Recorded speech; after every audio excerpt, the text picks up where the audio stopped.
नमस्कार मित्रों, आप सभी का हमारे इस क्लास में स्वागत है। और आज हम आपको अपने इस क्लास में यानी एक नए विषय काव्य सौंदर्य तत्व से संबंधित लेकर के उपस्थित हुए हैं। और आज इस क्लास में हम आपको रस पढ़ाएंगे। इसके पहले वाली क्लास में हमने आपको यानी काव्य साहित्य के इतिहास को पढ़ाया है, जिसमें आदिकाल, भक्तिकाल, रीतिकाल, आधुनिक काल और आधुनिक काल के उपकाल विभाजन को भी हमने पढ़ाया है। अब हम एक नए प्रकरण यानी रस को लेकर के उपस्थित हुए हैं। तो हम देखेंगे रस क्या है, उसकी परिभाषा क्या है और उसके भेद यानी भेद अवयव या अंग कौन कौन से हैं। तो आइए हम पहले देखते हैं रस की परिभाषा या रस का शाब्दिक अर्थ। ठीक, आज हम पढ़ने चल रहे हैं, पेज नंबर 1 है और पेज नंबर 1 में पढ़ेंगे क्या, रस।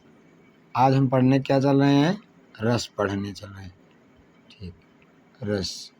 ठीक, अब देखिए रस का जो शाब्दिक अर्थ है, पहले इसका हम अर्थ से देख लेते हैं।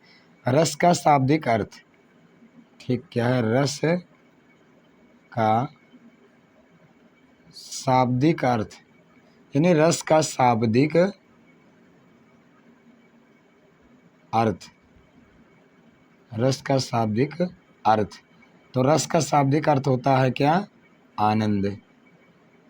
रस का शाब्दिक अर्थ होता है आनंद। ठीक, रस का जो शाब्दिक अर्थ होता है वो क्या होता है, आनंद होता है। ठीक है, रस का शाब्दिक अर्थ आनंद होता है। ठीक, आनंद होता है। ठीक है, यानी रस का शाब्दिक अर्थ आनंद होता है।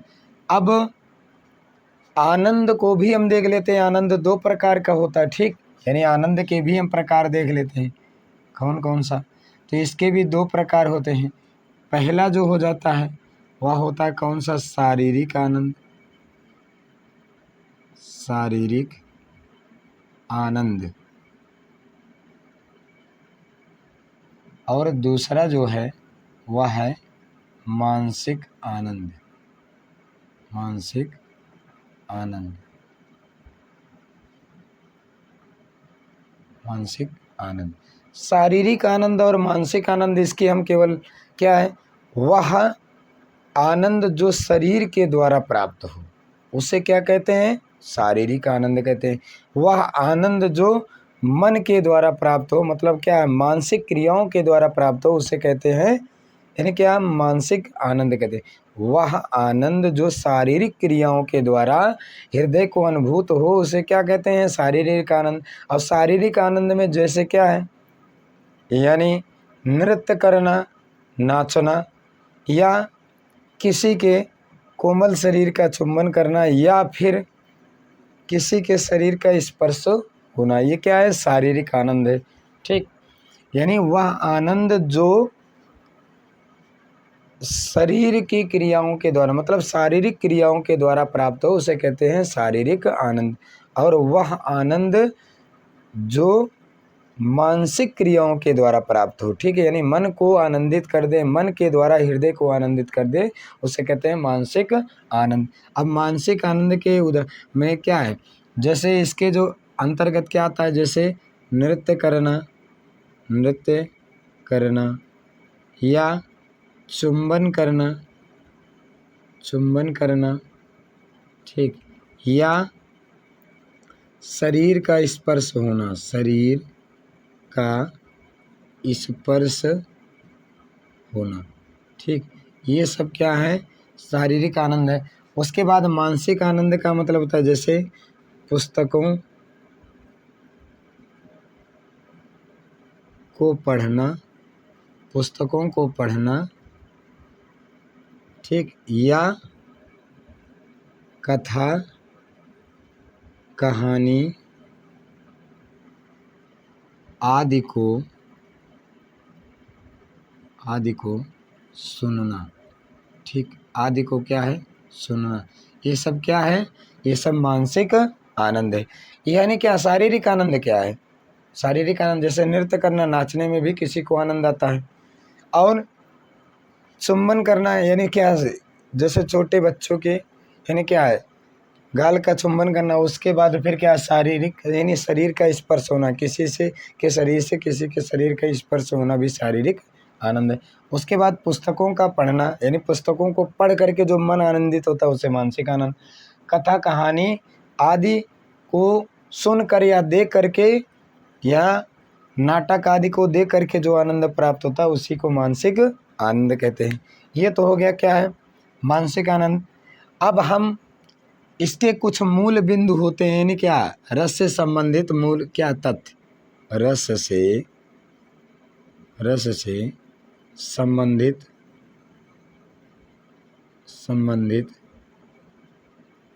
तथ्य।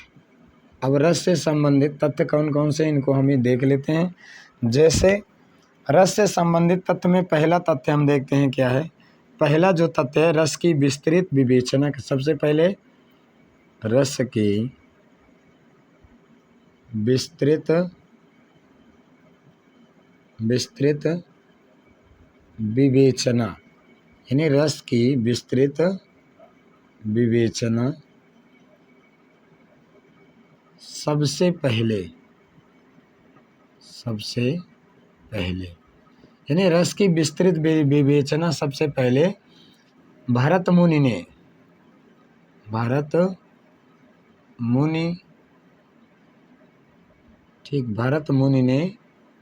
नाट्य शास्त्र में दी। नाट्य शास्त्र में दी थी, मतलब नाट्य शास्त्र में दिया था। नाट्य शास्त्र में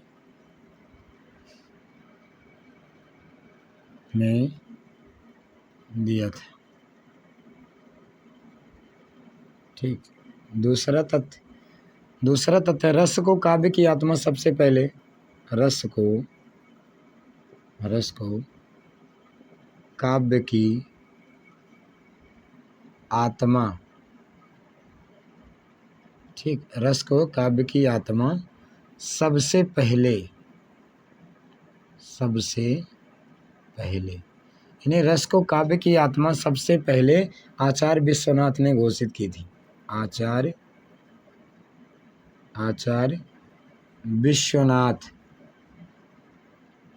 विश्वनाथ ने घोषित की थी। मतलब आचार्य विश्वनाथ ने क्या किया था? घोषित किया था। ठीक। आचार्य विश्वनाथ ने घोषित किया था सबसे पहले क्या? यानी क्या है? रस को काव्य की आत्मा सबसे पहले किसने किया था? तो आचार्य विश्वनाथ ने घोषित किया था। उसके बाद तीसरा तथ्य देख लेते हैं, यानी क्या है कि रस शब्द के प्रथम प्रयोक्ता। रस शब्द के प्रथम प्रयोक्ता मतलब प्रयोग करने वाले। रस शब्द का पहली बार प्रयोक्ता। ठीक है, यानी रस शब्द के प्रथम प्रयोगकर्ता कह लीजिए। ठीक। प्रयोक्ता या प्रयोगकर्ता कौन? नंदिकेश्वर। इनका नाम है नंदिकेश्वर है। ठीक। यानी रस के प्रथम प्रयोक्ता कौन? नंदिकेश्वर। आज हम ये क्या पढ़ रहे हैं? रस पढ़ रहे हैं। रस का शाब्दिक अर्थ क्या है? आनंद है। आनंद दो प्रकार का होता है, एक होता है शारीरिक, एक होता है मानसिक। यानी शारीरिक क्रियाओं के द्वारा जो आनंद की अनुभूति होती है उसी को कहते हैं शारीरिक आनंद। जैसे नृत्य करना, चुंबन करना या किसी के शरीर का स्पर्श करना, ये हो गया शारीरिक आनंद। मानसिक आनंद मानसिक क्रियाओं के द्वारा, यानी मन की क्रियाओं के द्वारा, यानी हृदय को जो आनंद का भाव प्राप्त हो उसी को कहते हैं मानसिक आनंद। इसके अंतर्गत जैसे पुस्तकों को पढ़ने के बाद जो हृदय को आनंद प्राप्त होता है वही क्या है? मानसिक आनंद। उसके बाद फिर क्या है? कथा कहानी, नाटक, उपन्यास आदि को सुनना या देखना भी मानसिक आनंद के अंतर्गत ही आता है। उसके बाद रस से संबंधित तथ्य हमने देखा। रस की विस्तृत विवेचना मतलब व्याख्या, विवेचना माने व्याख्या सबसे पहले किसने किया था? तो भरत मुनि ने अपने नाट्य शास्त्र में किया था। उसके बाद रस को काव्य की आत्मा सबसे पहले किसने कहा? तो रस को काव्य की आत्मा आचार्य विश्वनाथ प्रसाद मिश्र ने कहा था। आचार्य विश्वनाथ ने कहा था। और किसमें कहा था? इनका एक ग्रंथ है साहित्य दर्पण। इनका एक ग्रंथ है साहित्य दर्पण। ठीक, इनका ग्रंथ है साहित्य दर्पण। साहित्य दर्पण में आचार्य विश्वनाथ ने यानी क्या रस को काव्य की आत्मा कहा था। रस शब्द के प्रथम प्रयोगकर्ता कौन थे? तो नंदकेश्वर थे। ठीक, आचार्य नंदकेश्वर। तो ये तो था क्या है, ये था पहला पेज। अब हम दूसरे पेज में देखेंगे, यानी क्या है, दूसरे पेज में देखेंगे रस की परिभाषा। ठीक है, दूसरे पेज में देखेंगे रस की परिभाषा देखेंगे। ठीक, रस की परिभाषा देखेंगे दूसरे पेज में। तो मित्रों, यदि आपको हमारा यह पढ़ाया समझ में आ रहा है तो आप हमारे चैनल से जुड़ने का प्रयास करें और अधिक से अधिक यानी क्या है कमेंट भी करें, लाइक भी करें और तथा अधिक से अधिक अपने मित्रों को जोड़ने का भी प्रयास करें। अब हम पेज नंबर 2 पर देखेंगे क्या, रस की परिभाषाएं देखेंगे। ठीक, रस की क्या देखेंगे? रस की परिभाषा। रस की परिभाषा। ठीक, कुछ आचार्यों के अनुसार हम रस की परिभाषा देखेंगे पेज नंबर 2 पर। तो जैसे पहली परिभाषा हम देखते हैं क्या है, यानी आचार्य भरत मुनि के अनुसार। आचार्य भरत मुनि के अनुसार, आचार्य भरत मुनि के अनुसार हम परिभाषा देखेंगे कि आचार्य भरत मुनि ने क्या कहा है। आचार्य भरत मुनि के अनुसार हम परिभाषा देख रहे हैं। तो आचार्य भरत मुनि ने क्या कहा है? काव्य को पढ़कर, ठीक, सुनकर अथवा नाटक को देखकर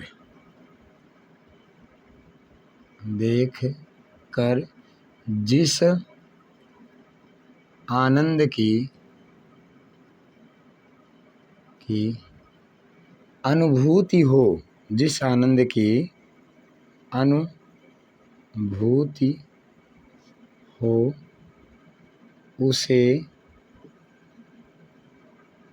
उसे रस कहते हैं। उसे क्या कहते हैं? उसको रस कहते हैं। ये तो हो गया क्या आचार्य भरत मुनि के अनुसार। दूसरी परिभाषा हम देख लेते हैं क्या है, आचार्य रामचंद्र शुक्ल के अनुसार।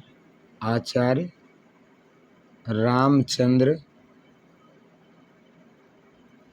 शुक्ल के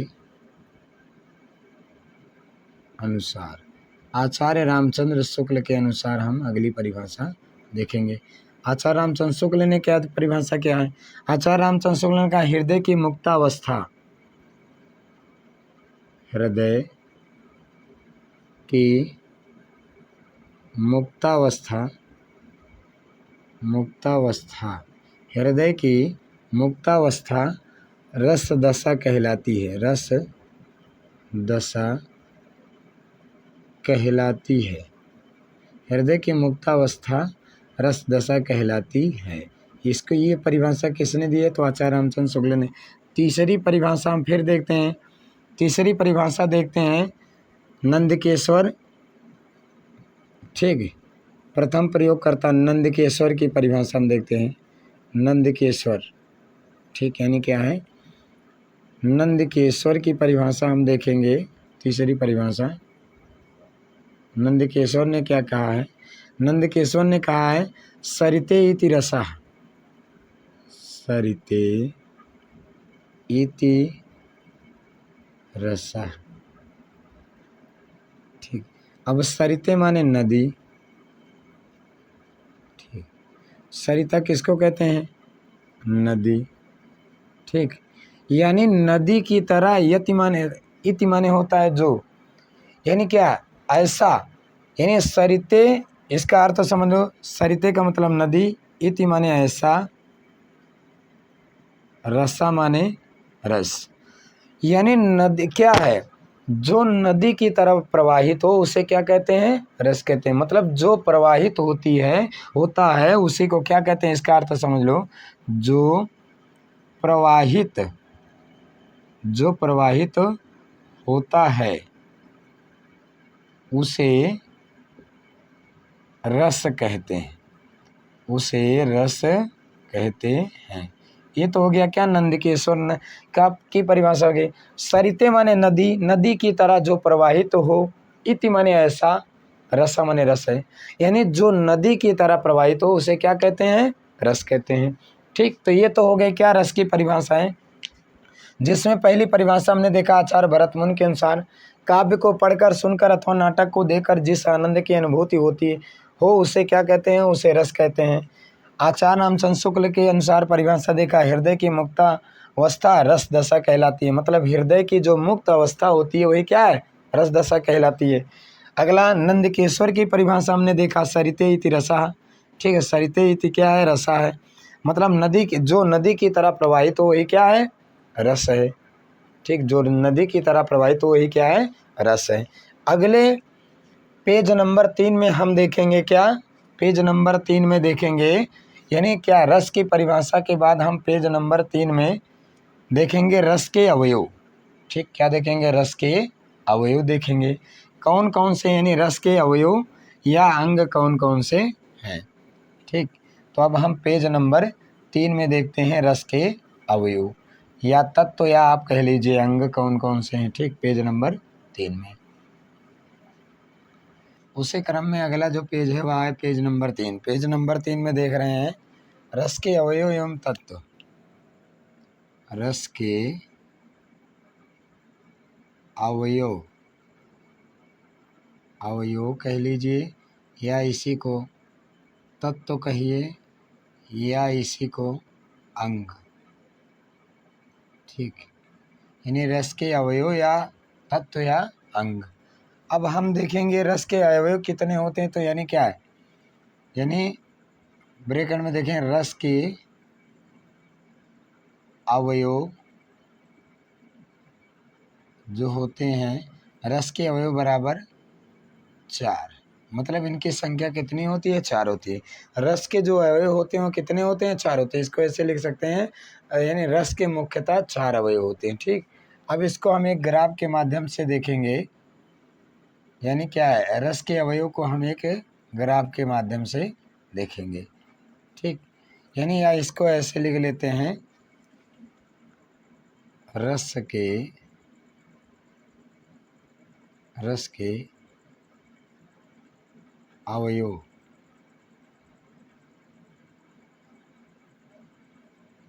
4 होते हैं। रस के अवयव 4 होते हैं। ठीक, रस के अवयव कितने होते हैं, 4 होते हैं।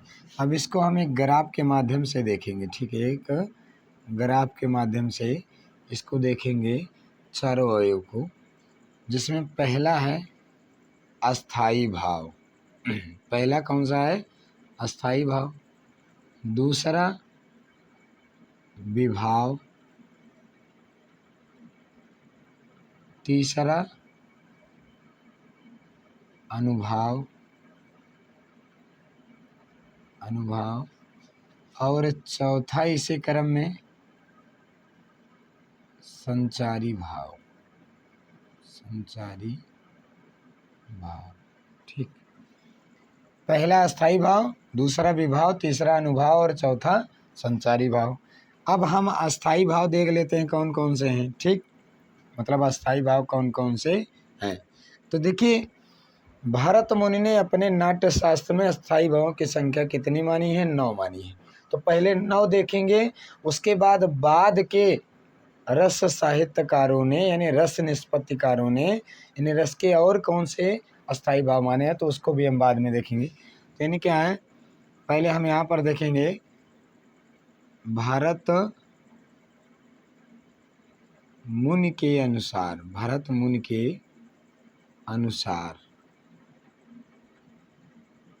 ठीक। भरत मुनि के अनुसार अस्थाई भाव की संख्या, अस्थाई भाव की संख्या 9। अस्थाई भाव की संख्या कितनी है? 9। जिसमें पहला अस्थाई भाव कौन सा है? पहला अस्थाई भाव ले लीजिए, क्या है? रति। दूसरा हास। तीसरा अस्थाई भाव हो जाएगा क्या? यानी उत्साह। चौथा अस्थाई भाव शोक। पांचवा अस्थाई भाव उसी क्रम में भय। छठा अस्थाई भाव उसी क्रम में हो जाएगा क्रोध।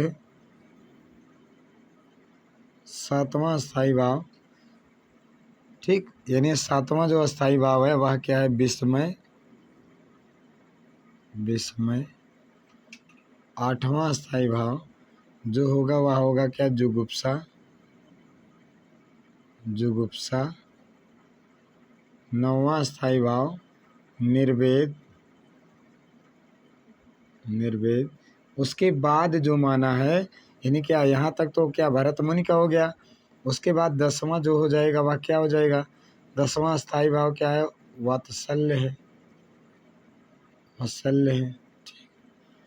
और 11वां अस्थाई भाव है श्रद्धा, मतलब जो श्रद्धा, जो भक्ति का अस्थाई भाव है। ठीक। तो यानी क्या, भरत मुनि के स्थान अनुसार क्या है? रति, हास, उत्साह, शोक, भय, क्रोध, विस्मय, जुगुप्सा और निर्वेद, ये अस्थाई भाव है। उसके बाद यानी कुछ रस निष्पत्तिकारों ने कुछ और अन्य रस माना है। दो, तो कौन सा है? एक है वात्सल्य रस, दूसरा है श्रद्धा। यानी क्या है? वात्सल्य रस यानी क्या? वात्सल्य रस का है वात्सल्य, और भक्ति का है जो है श्रद्धा। ठीक। तो ये तो हो गए क्या? अस्थाई भाव। ये हो गए क्या? अस्थाई भाव। इनकी परिभाषा हम अगले पेज में देखेंगे। और फिर अब यानी इसके भी दो भेद होते हैं। ठीक। इसके भी दो भेद होते हैं। यानी पहला हो जाएगा इसमें, यानी क्या? आश्रय, ओ सॉरी, आलम्बन। आलम्बन। आलम्बन विभाव। और दूसरा हो जाएगा उद्दीपन। उद्दीपन विभाव। ठीक। आलम्बन विभाव, उद्दीपन विभाव। फिर आलम्बन विभाव के दो भेद होते हैं। आलम्बन विभाव के दो भेद होते हैं। एक हो जाएगा इसमें, पहला हो जाएगा क्या? आश्रय आलम्बन। आश्रय आलम्बन। ठीक। आश्रय आलम्बन विभाव। और दूसरा हो जाएगा जो है उद्दीपन, ओ सॉरी, उद्दीपन है विषय आलम्बन विभाव। दूसरा हो जाएगा विषय आलम्बन। आलम्बन विभाव। ठीक। उसके बाद अनुभाव के भी भेद होते हैं। तो अनुभाव के 4 भेद होते हैं। चारों भेदों को हम देख लेते हैं, कौन कौन से होते हैं इसके 4 भेद। तो चारों भेदों को हम देख लेते हैं। पहला हो जाएगा इसमें, पहला जो है वह है कायिक अनुभाव। कायिक अनुभाव। ठीक। यानी कायिक अनुभाव, या इसी को आंगिक अनुभाव कहा जाता है, छोड़िए उसको। दूसरा फिर क्या है? मानसिक अनुभाव। मानसिक अनुभाव। और तीसरा फिर इसी क्रम में है, वह कौन सा है? आहार्य अनुभाव। आहार्य अनुभाव। और चौथा इसी क्रम में है जो है वह है सात्विक। सात्विक अनुभाव। ठीक। और संचारी भाव है, संचारी भावों की जो संख्या है, मतलब संचारी भाव की जो संख्या है वह संख्या कितनी है? 33। ठीक, 33 इसकी संख्या है। इनको हम अगले पेज में देखेंगे। ठीक, तो ये तो हो गया क्या, यहाँ पर हमने देखा क्या है, पेज नंबर 3 में रस के क्रम में यानी रस के अवयव, और रस के अवयव कितने होते हैं? 4 होते हैं। पहला अस्थाई भाव, दूसरा विभाव, तीसरा अनुभाव और चौथा संचारी भाव। अब भरत मुनि के अनुसार जो है, यानी क्या है, भरत मुनि के अनुसार अस्थाई भावों की संख्या जो है कितनी है? 9 है। रति, हास, उत्साह, शोक, भय, क्रोध, विस्मय, जुगुप्सा, निर्वेद। ये तो हो गया क्या, भरत मुनि के अनुसार। 2 रस और हैं यानी अस्थाई भाव, एक है वात्सल्य और दूसरा श्रद्धा। वात्सल्य वात्सल्य रस का और श्रद्धा है भक्ति रस का। उसके बाद आलंबन विभाव, आलंबन विभाव के 2 भेद हो गए। पहला है आश्रय आलंबन, दूसरा है उद्दीपक या विषय आलंबन। उद्दीपन भी देखें, विभाव के 2 भेद हो गए, एक है आलंबन विभाव, दूसरा है उद्दीपन विभाव। अब आलंबन विभाव के 2 भेद हो गए, पहला आश्रय आलंबन विभाव, दूसरा विषय आलंबन विभाव। ठीक, उसके बाद अनुभाव है, अनुभाव की संख्या 4 है। पहला कायिक अनुभाव, मानसिक अनुभाव, आहार्य अनुभाव और सात्विक अनुभाव, ये 4 हो गए। उसके बाद संचारी भाव है, संचारी भाव की संख्या 33 है और इसी संचारी भाव को व्यभिचारी भाव भी कहा जाता है, व्यभिचारी भाव भी कहा जाता है। ठीक, तो ये तो हो गया क्या, रस के अवयव हो गए। अब हम अगले पेज में यानी इनका विस्तारित रूप देखेंगे। ठीक है, यानी रस क्या हैं, इनका हम विस्तारित रूप अगले पेज में देखते हैं, यानी एक एक अवयव का हम उदाहरण सहित परिभाषा सहित उनको देखेंगे। और यदि आपको हमारा या पढ़ाया समझ में आ रहा तो आप हमारे चैनल ज्ञान गुरु हिंदी 97 को सब्सक्राइब कर लीजिए, क्योंकि अब इस पर व्याकरण की क्लासें चलने लगी हैं।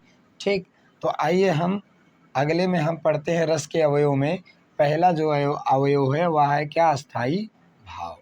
ठीक, पेज नंबर 4 है और पेज नंबर 4 में हम पढ़ेंगे क्या, यानी क्या है, पेज नंबर 4 में हम पढ़ेंगे रस के, यानी क्या, रस के अवयव में पहला जो अवयव है वह कौन सा है? पहला है उसी क्रम में अस्थाई भाव, अस्थाई भाव। ठीक, अस्थाई भाव हम पढ़ने चले।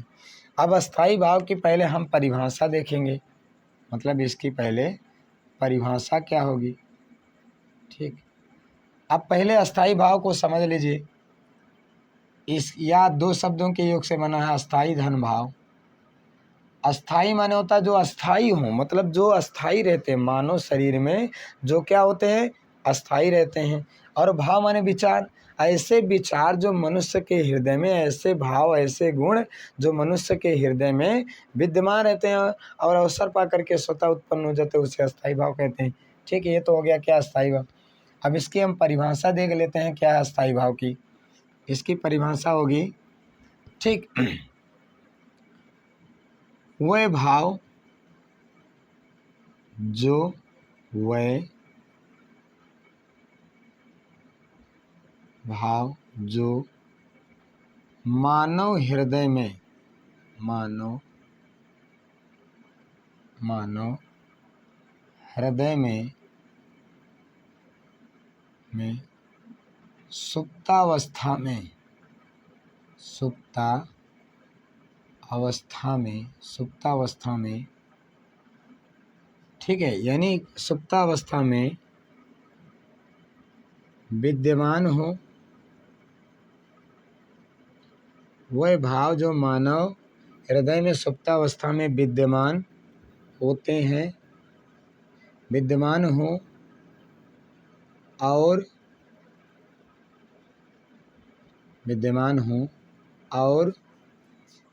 उससे संबंधित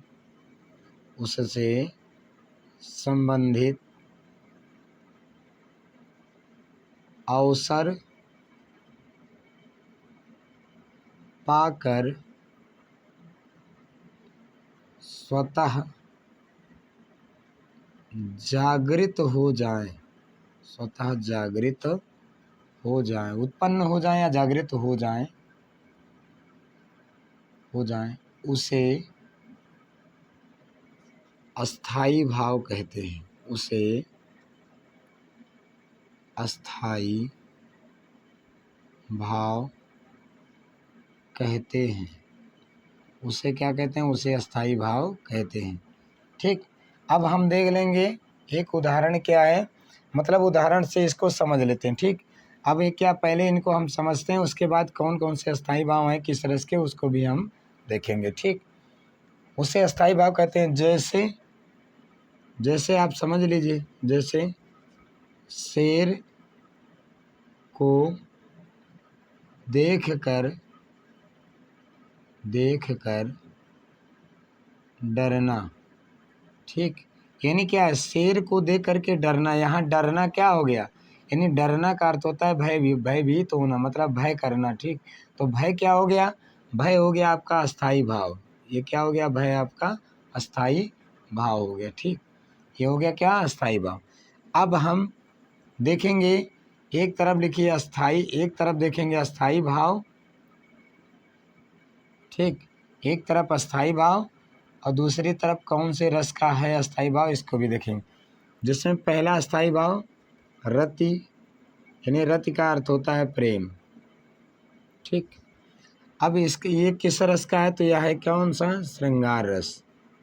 श्रृंगार रस। और श्रृंगार रस के दो भेद होते हैं। इसके दो भेद होते हैं। पहला यानी क्या? संयोग श्रृंगार। इसके भी, श्रृंगार रस के भी दो भेद होते हैं। पहला इसमें क्या है? पहला है संयोग श्रृंगार रस। ठीक, पहला कौन सा है? संयोग श्रृंगार रस। और दूसरा कौन सा है? वियोग श्रृंगार रस। मतलब संयोग श्रृंगार रस और वियोग श्रृंगार रस, ये तो हो गए क्या है? ये श्रृंगार रस के हैं। अब देखिए, संयोग का मतलब समान योग, जहाँ नायक और नायिका के मिलन का भाव हो वहाँ पर संयोग श्रृंगार, और जहाँ नायक और नायिका के मिलन का अभाव हो, वियोग का मतलब विरह का योग। नायक और नायिका के बीच में विरह का योग हो तो वहाँ पर क्या है? वियोग श्रृंगार रस होता है। ठीक, उसके बाद दूसरा जो है, दूसरा उत्साह। दूसरा उत्साह, और यह किस रस का है? उत्साह जो है ये वीर रस।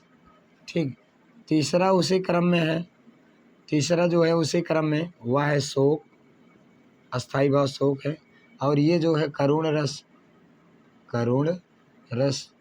ठीक, उसी क्रम में अगला जो है वह है शांत रस, निर्वेद। अगला जो है वह कौन सा है? निर्वेद। और यह कौन सा है? यह शांत रस का स्थायी भाव है। उसी क्रम में अगला जो है हास है अस्थाई भाव, और इसका यानी क्या? हास या हास्य रस। उसी क्रम में अगला जो हो सकता है, यानी क्या है अगला? यानी क्या? भयानक रस। ठीक, यानी क्या है? भयानक रस। ठीक, रस। उसी क्रम में अगला जो है, यानी क्या? भयानक के बाद अगला जो रस है वह है क्या? रौद्र रस। अस्थाई भाव है क्रोध। अस्थाई भाव है क्रोध। और ये किस रस का है? ये है रौद्र रस। उसी क्रम में अगला जो है, यानी क्या है? अगला जो रस है, यानी भयानक के बाद भय, उसके बाद शांत रौद्र, उसके बाद क्या है? अद्भुत रस, यानी क्या? विस्मय। यह किस रस का है? अद्भुत रस।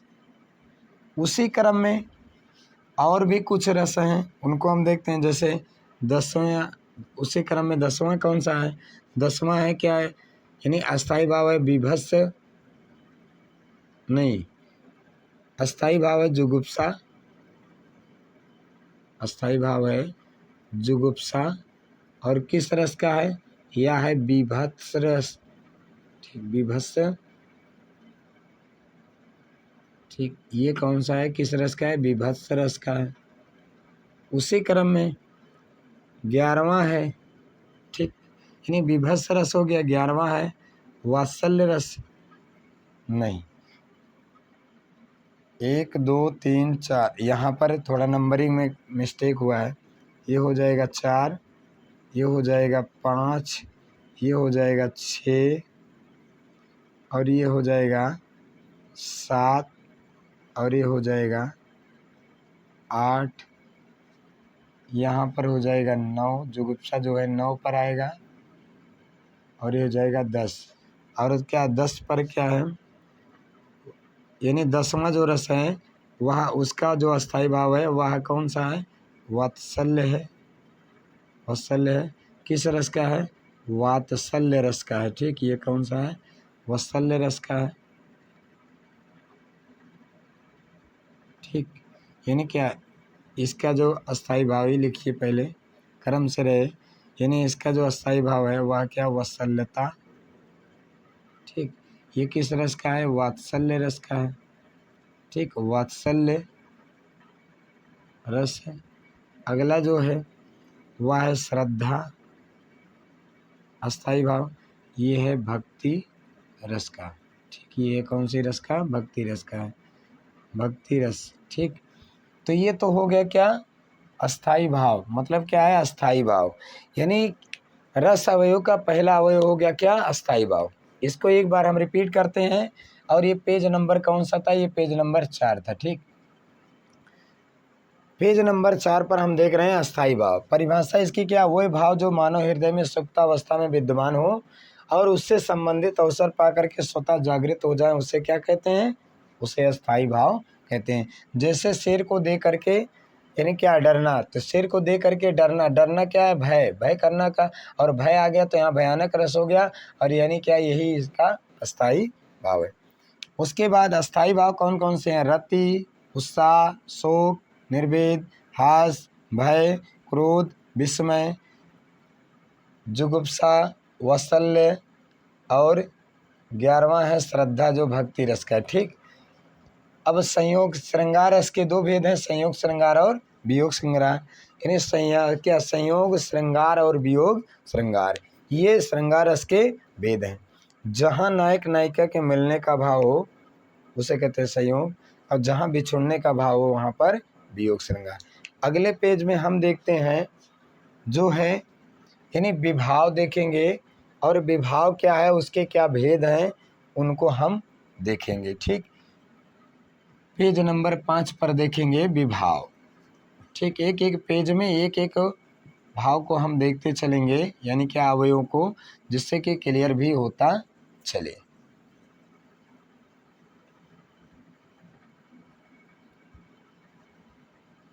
अब हम देखेंगे पेज नंबर 5 पर, पेज नंबर 5 पर देखेंगे अवयव के क्रम में जो है, पेज नंबर 5 में देख रहे हैं, पेज नंबर 5, पेज नंबर 5 में हम देख रहे हैं क्या, विभाव, विभाव। ठीक, अब विभाव क्या है, इसकी परिभाषा भी देख लीजिए। विभाव क्या है, इसकी परिभाषा, इसकी परिभाषा क्या है, इसकी परिभाषा है, अस्थाई भावों को जागृत कर चरमोत्कर्ष तक पहुंचाने वाले साधन या कारण विभाव कहलाते हैं। अस्थाई भाव को जागृत कर, अस्थाई भाव को जागृत या उत्पन्न कर, एक ही बात है। ठीक, अस्थाई भाव को जागृत कर चरमोत्कर्ष, चरमो, ठीक है, यानी क्या, चरमोत्कर्ष,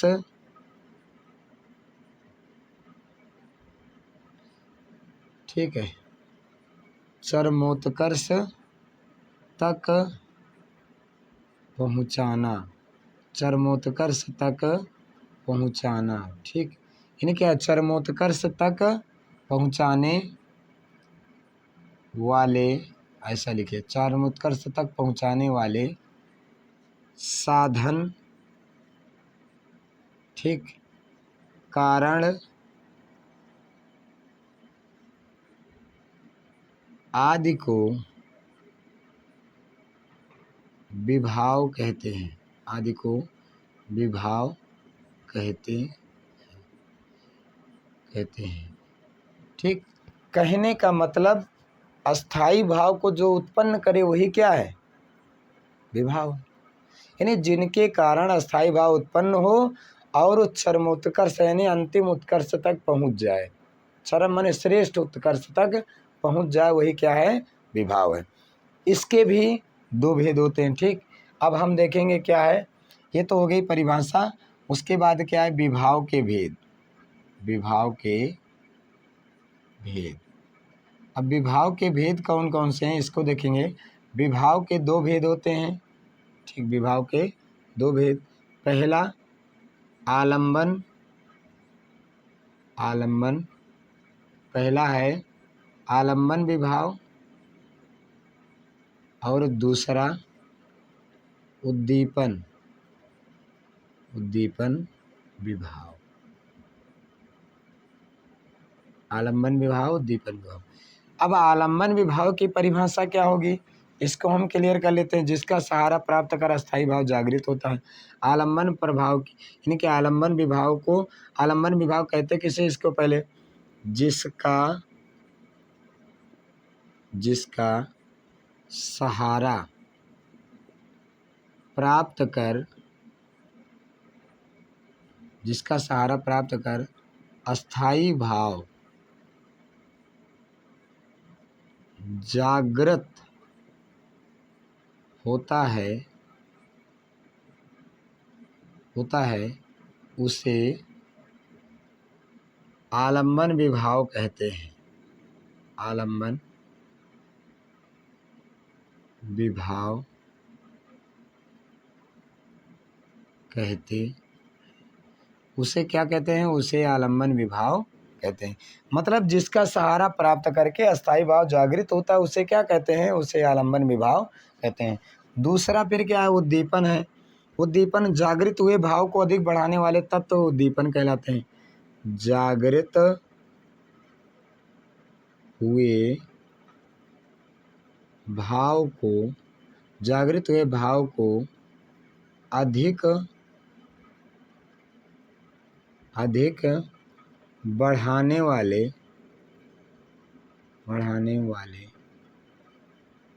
बढ़ाने वाले तत्व,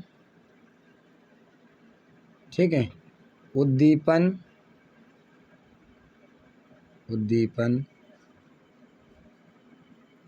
कहलाते हैं, उद्दीपन विभाव कहलाते हैं। उद्दीपन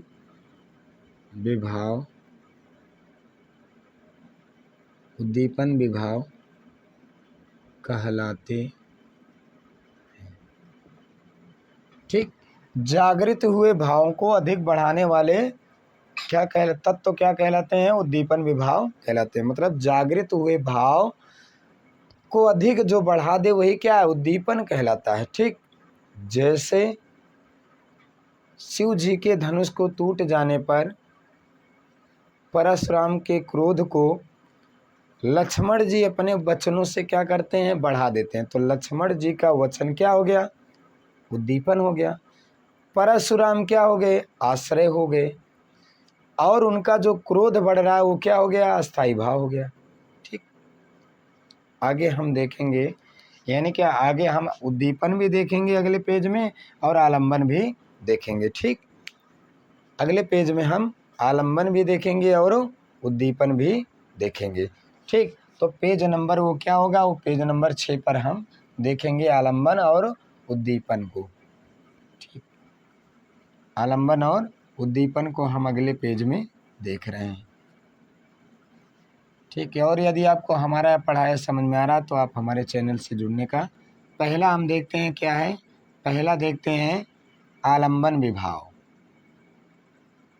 आलंबन विभाव, ठीक, पहला हम देखते हैं क्या, आलंबन विभाव। अब आलंबन विभाव क्या है, ठीक, आलंबन विभाव हम देख रहे हैं। इसकी परिभाषा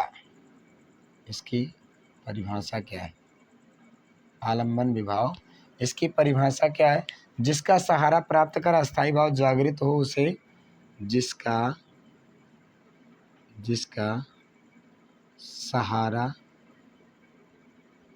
प्राप्त कर अस्थाई भाव जागृत हो, अस्थाई भाव जागृत हो, उसे आलम्बन, ठीक, उसे क्या कहते हैं, उसे आलम्बन, उसे आलम्बन विभाव, उसे आलम्बन विभाव कहते हैं। उसे क्या कहते हैं, उसे आलम्बन विभाव कहते हैं। जैसे यहाँ पर एक एग्जाम्पल भी हम देख लेते हैं, जैसे शेर को देख करके भय उत्पन्न होना। जैसे शेर को देखकर भय उत्पन्न होना, ठीक। अब यहाँ पर शेर क्या हो गया, ये शेर आपका क्या, शेर को देख करके क्या उत्पन्न हो रहा है, भय नामक अस्थाई भाव उत्पन्न हो रहा है। तो यानी क्या, भय हो गया आपका, ये भय क्या हो गया, भय हो गया अस्थाई भाव, भय हो गया क्या, अस्थाई भाव।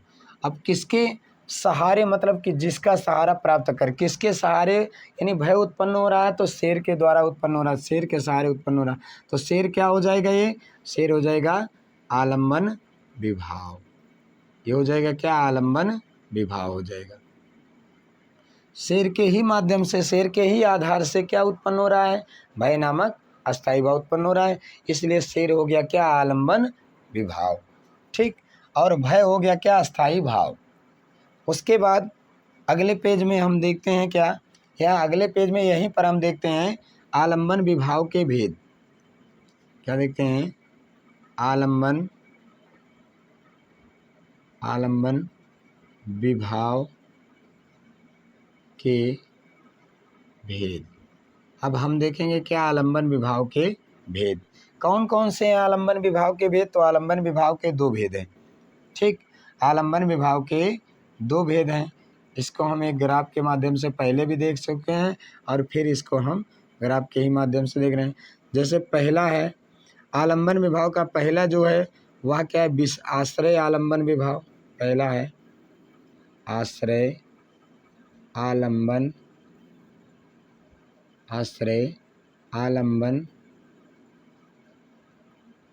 विभाव, आश्रय आलम्बन विभाव।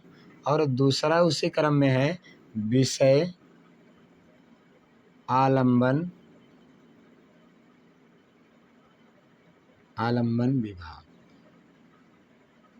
विषय आलम्बन विभाव, आश्रय आलम्बन विभाव, ठीक।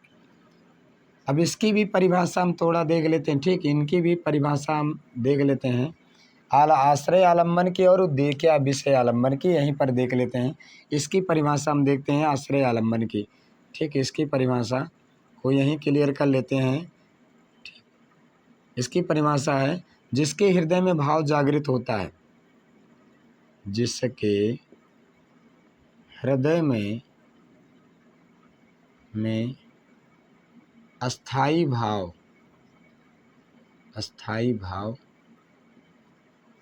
जागृत होता है, उसे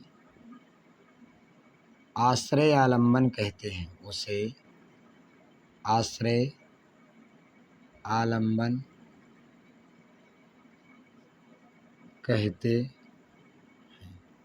उसे क्या कहते हैं, उसे आश्रय आलम्बन कहते हैं, ठीक। अभी इसकी भी परिभाषा देख लीजिए, इसकी भी मतलब क्या है, विषय आलम्बन की भी परिभाषा यहीं पर देख लेते हैं।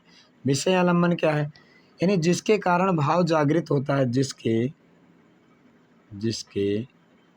कारण भाव जागृत, जिसके कारण भाव जागृत होता है, जिसके कारण भाव जागृत होता है, उसे विषय आलम्बन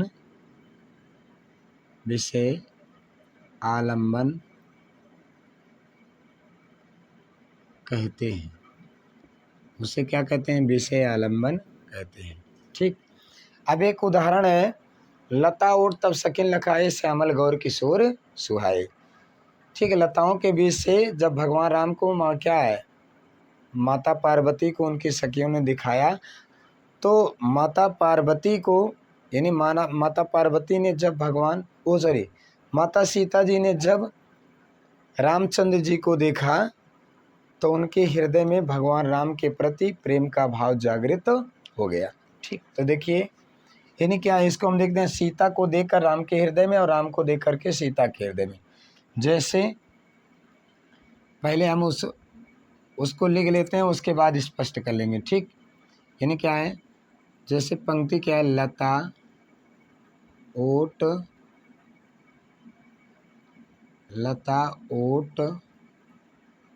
तब सखिन लखाए। चलो इसको नहीं, इसको छोड़िए, सीधे हम डायरेक्ट देख लेते हैं, बाद में इसको हम देखेंगे। ठीक, जैसे सीता को देखकर,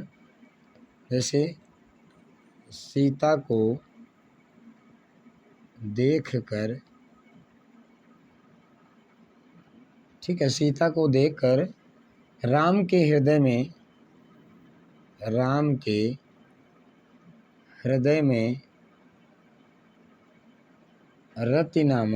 रति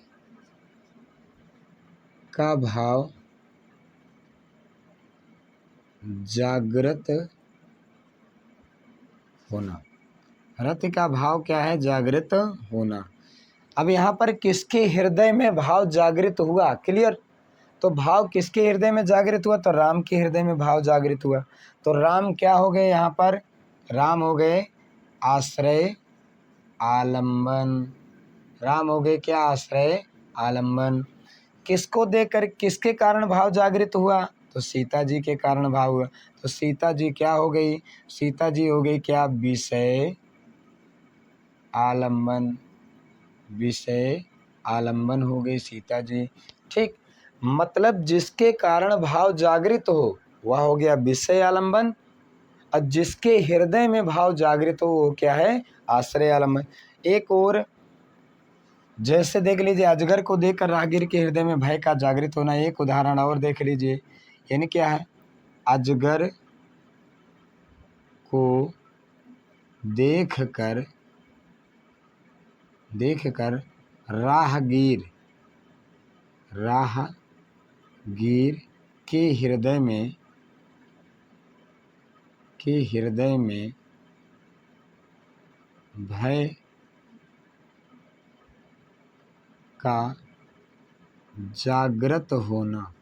का जागृत होना।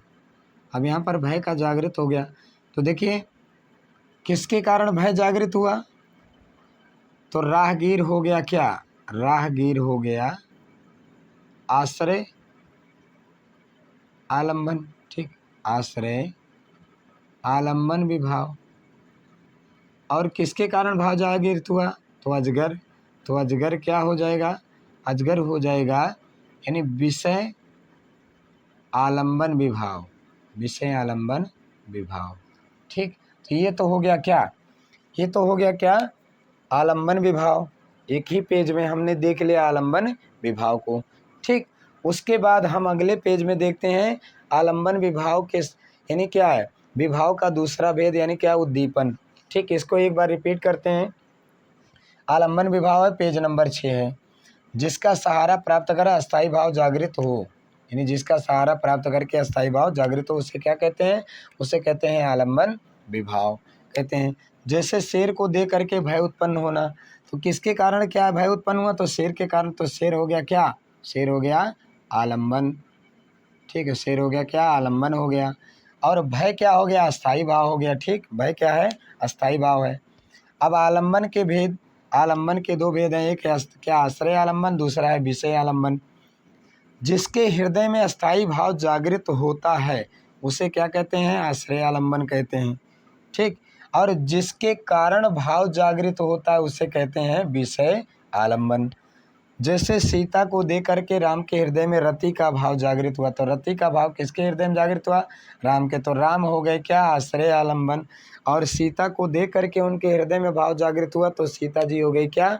विषय आलम्बन। राहगीर यानी अजगर को दे करके राहगीर के हृदय में भय उत्पन्न हुआ, तो अजगर हो गया विषय और राहगीर हो गया आश्रय। यानी क्या? जिसके हृदय में भाव जागृत हो वह हो जाता है आश्रय, और जिसके कारण भाव जागृत हो उसे कहते हैं विषय। ठीक, तो ये तो हो गया क्या? आश्रय आलम्बन। अब हम पेज नंबर 7 पर देखेंगे। पेज नंबर 7 पर देखेंगे, यानी जो है वह देखेंगे क्या? क्या है? उद्दीपन विभाव।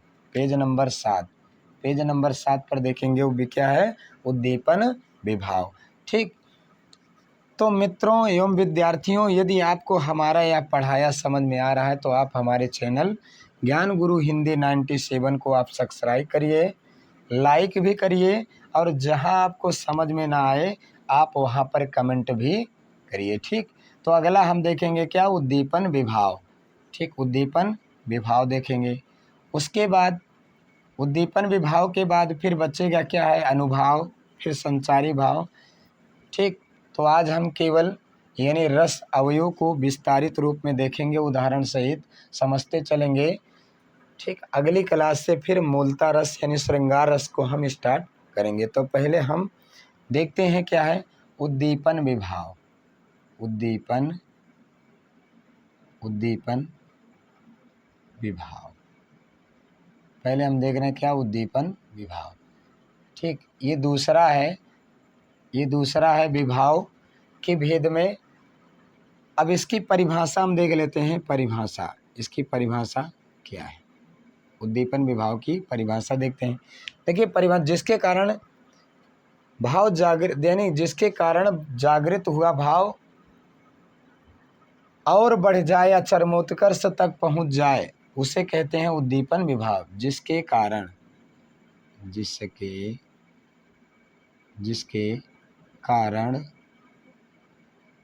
ठीक है, यानी जिसके कारण जागृत हुआ भाव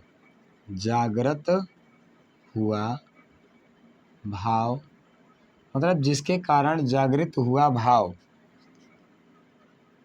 और तीव्र हो जाए, यानी ठीक है, यानी जिसके कारण जागृत हुआ भाव और बढ़ जाए या चरमोत्कर्ष तक तक पहुंच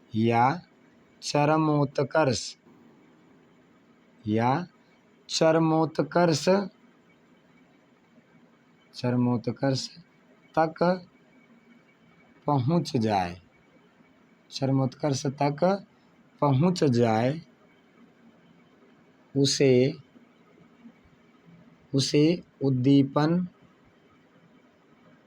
उसे उद्दीपन विभाव कहते हैं। यानी जिसके कारण ठीक है, चरमोत यानी क्या है? जिसके कारण जागृत हुआ भाव और बढ़ जाए यानी तीव्र हो जाए या चरमोत्कर्ष तक पहुंच जाए उसे क्या कहते हैं? उसे उद्दीपन विभाव कहते हैं। जैसे समझ लो, इसमें उदाहरण के तौर पर जैसे ठीक, यानी लक्ष्मण के वचनों के कारण परशुराम का क्रोध और बढ़ना।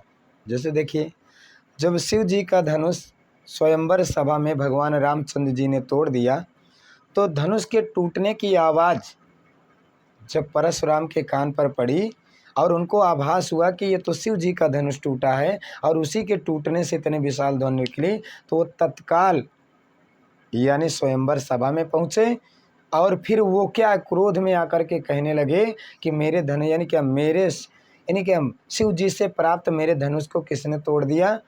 तब तक लक्ष्मण जी यानी उनकी इस बात उनकी इस भाषा को सुन करके, उनके इस वचन को सुन करके वह कह देते हैं कि मैं ऐसे धनुष तो बचपन में कई तोड़े हैं। तो इस ऐसे वचन को सुन करके यानी परशुराम का क्रोध और बढ़ जाता है। ठीक, तो एक उदाहरण देख लेते हैं। यहाँ पर क्या है कि लक्ष्मण के वचनों के कारण परशुराम का क्रोध और बढ़ा।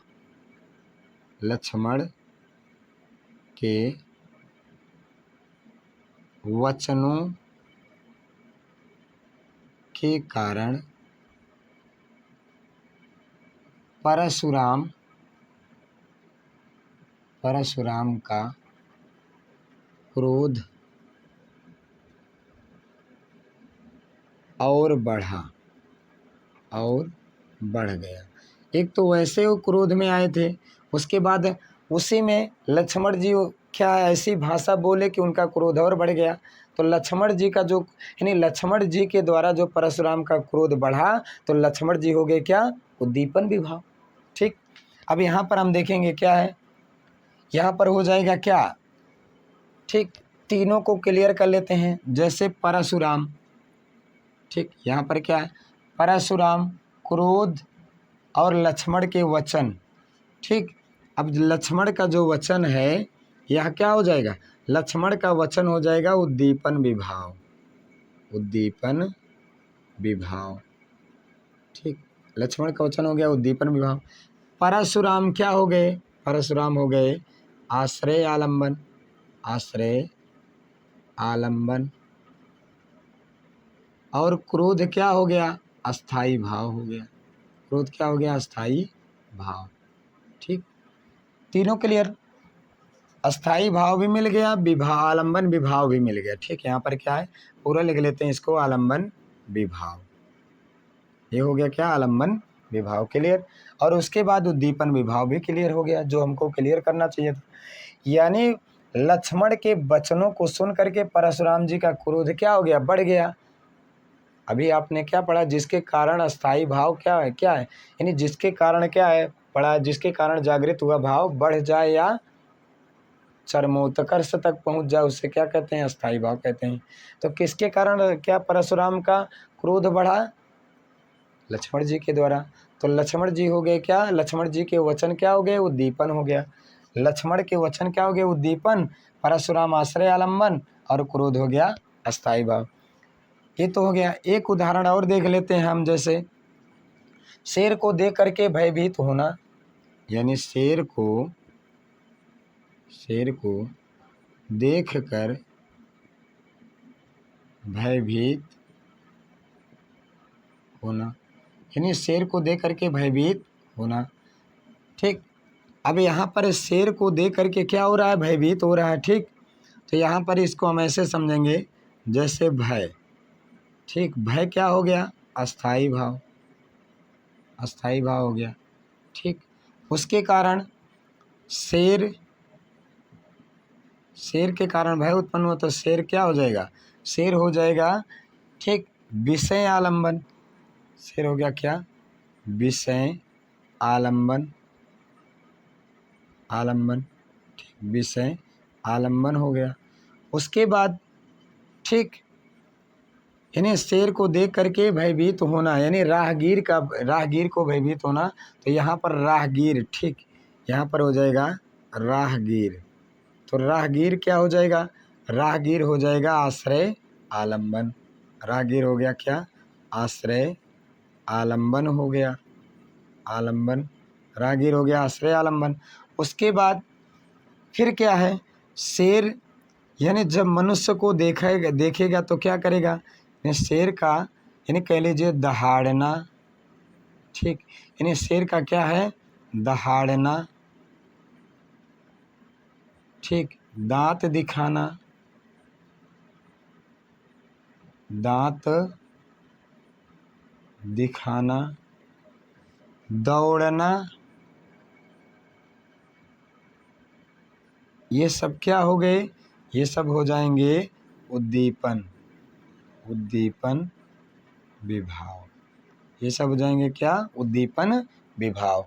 ठीक, तो ये तो था क्या है, यानी क्या विभाव के भेद में, यानी क्या दूसरा था उद्दीपन विभाव। इसको एक बार रिपीट करते हैं, जिसके कारण जागृत हुआ भाव और बढ़ जाए या चरमोत्कर्ष तक पहुंच जाए, उसे क्या कहते हैं, उसे कहते हैं उद्दीपन विभाव। ठीक, जैसे लक्ष्मण के वचनों के कारण परशुराम का क्रोध बढ़ा, यानी क्या है, सीता स्वयंवर में धनुष के टूटने पर परशुराम जी जब क्या क्रोधित होकर के आए, तो क्या लक्ष्मण जी उनको कह रहे हैं कि ऐसे वचन क्या, ऐसे धनुष तो मैंने बचपन में कितने तोड़े हैं। इस भाव को सुन करके लक्ष्मण क्या है, लक्ष्मण के ऐसे वचनों को सुन करके परशुराम जी का क्रोध बढ़ जाता है, जिसके कारण लक्ष्मण के वचन हो गए उद्दीपन, परशुराम हो गए आश्रय, और उसके बाद जो है क्रोध हो गया अस्थाई भाव। ठीक, अब क्या, शेर को दे करके भयभीत होना, मतलब राहगीर का भयभीत होना। ठीक, तो राहगीर हो गया क्या, आश्रय आलंबन, भय हो गया क्या, अस्थाई भाव, शेर हो गया क्या, विषय आलंबन, और यानी जो क्या मनुष्य को देख करके शेर क्या करा, दहाड़ रहा है, दौड़ रहा है, दांतों को दिखा रहा है, तो ये सब क्या हो गया, उद्दीपन हो गया। ठीक, उसके बाद अगले पेज में हम देखेंगे क्या है, यानी अनुभाव देखेंगे। ठीक, पेज नंबर 8 में, पेज नंबर 8 में हम क्या देखेंगे, पेज नंबर 8 में देखेंगे अनुभाव, और उसी क्रम में हम अगले पेज में फिर देखेंगे अस्थाई भाव। ठीक, तो एक एक पेज में हम एक एक को देखते चल रहे हैं कि अनुभाव क्या है, अस्थाई भाव क्या है, और आलंबन क्या है। ठीक, तो हम देखेंगे क्या है, पेज नंबर 8 देखेंगे। ठीक है, पेज नंबर 8, और पेज नंबर 8 में देखेंगे क्या, अनुभाव, रस अवयव में पेज नंबर 8 पर देख रहे हैं क्या, अनुभाव देख रहे हैं। ठीक, अब इसकी परिभाषा क्या है उसको देखिए, परिभाषा, परिभाषा इसकी पेज नंबर 8 पर हम देख रहे हैं क्या, अनुभाव देख रहे हैं। इसकी परिभाषा, अस्थाई भावों के जागृत होने पर, अस्थाई भावों के, अस्थाई भावों के जागृत, अस्थाई भावों के जागृत होने पर, अस्थाई भाव के जागृत होने पर आश्रय, आश्रय द्वारा किए, आश्रय द्वारा किए, आश्रय द्वारा, देखिए अस्थाई भाव के जागृत होने पर आश्रय द्वारा किए क्रियाकलाप को, आश्रय द्वारा किए क्रियाकलाप को, क्रियाकलाप को अनुभाव, क्रियाकलाप को क्या कहते हैं, अनुभाव कहते हैं, क्रियाकलाप को अनुभाव कहते हैं। जैसे, ठीक है, जैसे उदाहरण भी देख लेते हैं, शेर को देख करके राहगीर का भागना, जैसे शेर को देखकर, देखकर राहगीर, राहगीर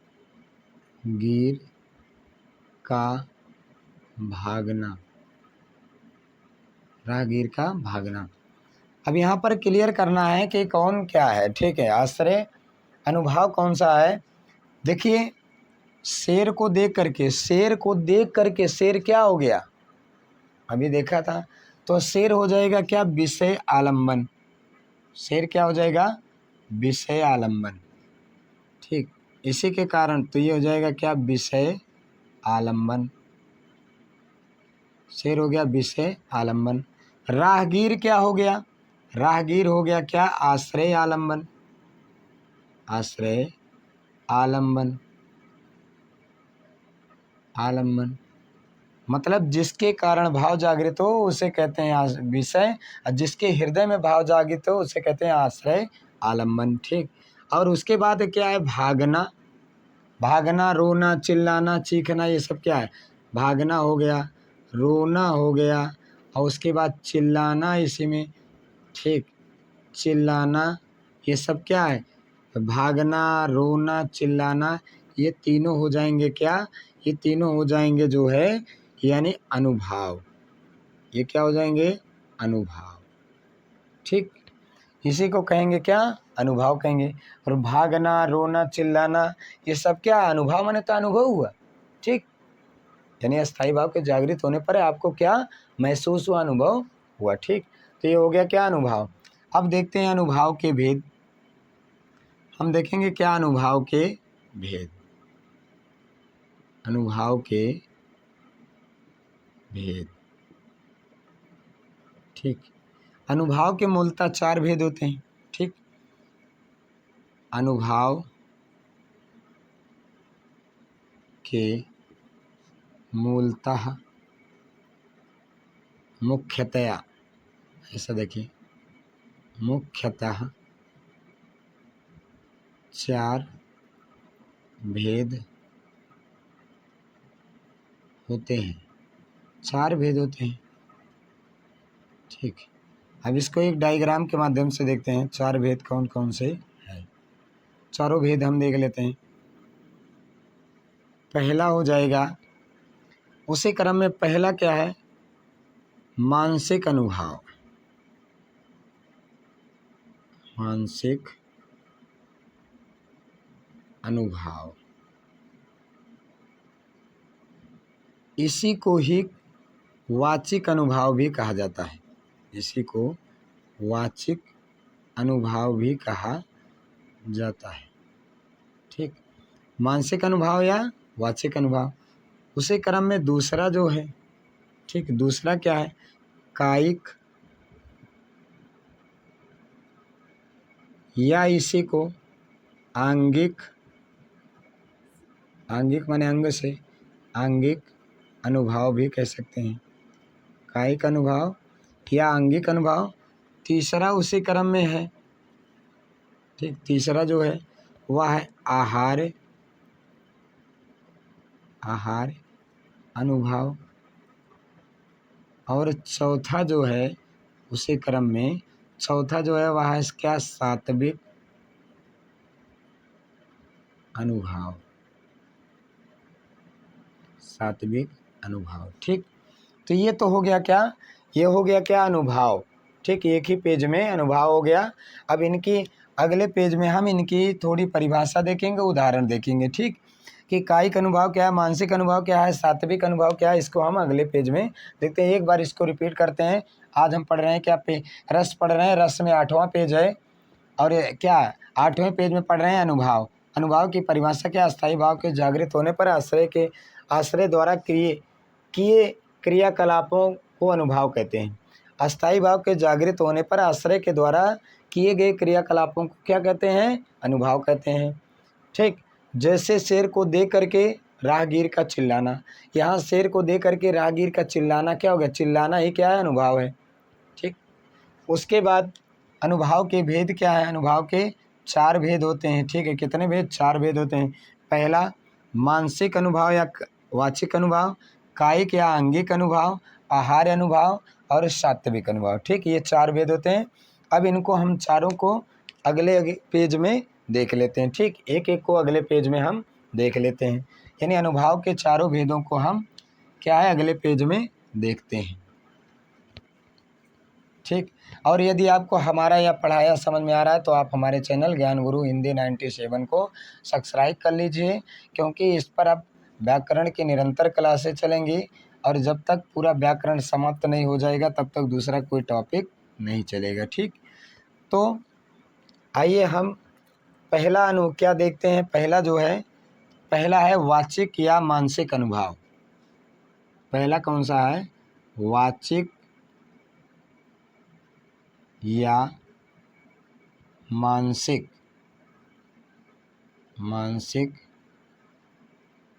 अनुभाव। वाचिक या मानसिक अनुभाव, वाचिक या मानसिक अनुभाव।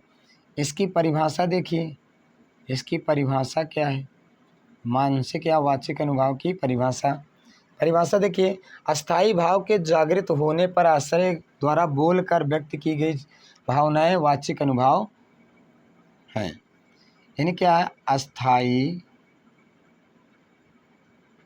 भाव के जागृत होने पर, अस्थाई भाव के जागृत होने पर, ठीक, आश्रय द्वारा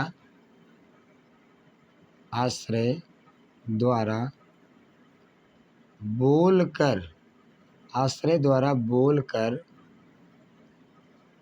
व्यक्त की गई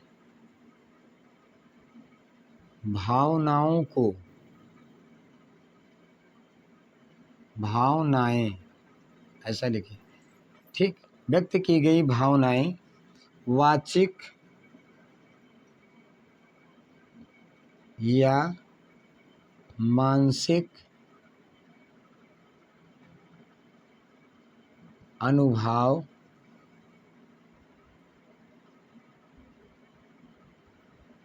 हैं, वाचिक या मानसिक अनुभव हैं, ठीक। जैसे अभी आपने देखा था, जैसे परशुराम, ठीक, जैसे आपने देखा था कि परशुराम क्रोध, शिव का धनुष, लक्ष्मण के वचन, ठीक। अब यहाँ पर देखिए, यानी शिव जी के धनुष के टूटने पर, सीधे थोड़ा हम विस्तार से देख लेते हैं इसको। जैसे देखेंगे, पहले हम देखते हैं परशुराम, ठीक। अब परशुराम क्या थे? परशुराम थे क्या? आश्रय आलंबन। ये थे क्या? आश्रय आलंबन, आश्रय आलंबन। और इन परशुराम जी का जो क्रोध था, ये क्रोध क्या था? ये हो गया था क्या? अस्थाई भाव। यानी जो क्रोध लेकर के आए थे वो क्या हो गया? अस्थाई भाव। उसके बाद, ठीक, शिव जी का जो धनुष टूटा, ठीक है, शिव धनुष का टूटना, ठीक, शिव धनुष का टूटना, ठीक है ना, शिव धनुष का टूटना। और शिव जी का धनुष टूटना क्या है? ये विषय आलंबन हो गया। ये हो गया क्या? विषय आलंबन। अगर शिव जी का धनुष न टूटा होता तो परशुराम काहे को क्रोधित होते, और जब क्रोधित ना होते तो उनके वो आश्रय भी ना बनते, और उनके हृदय में क्या है? क्रोध का भाव भी जागृत ना होता। उसके बाद शिव जी के धनुष के टूटने पर लक्ष्मण जी के वचन जो हुए, ठीक, सबको देख लेते हैं। लक्ष्मण के वचन, लक्ष्मण के जो वचन हैं, ये क्या हो गए?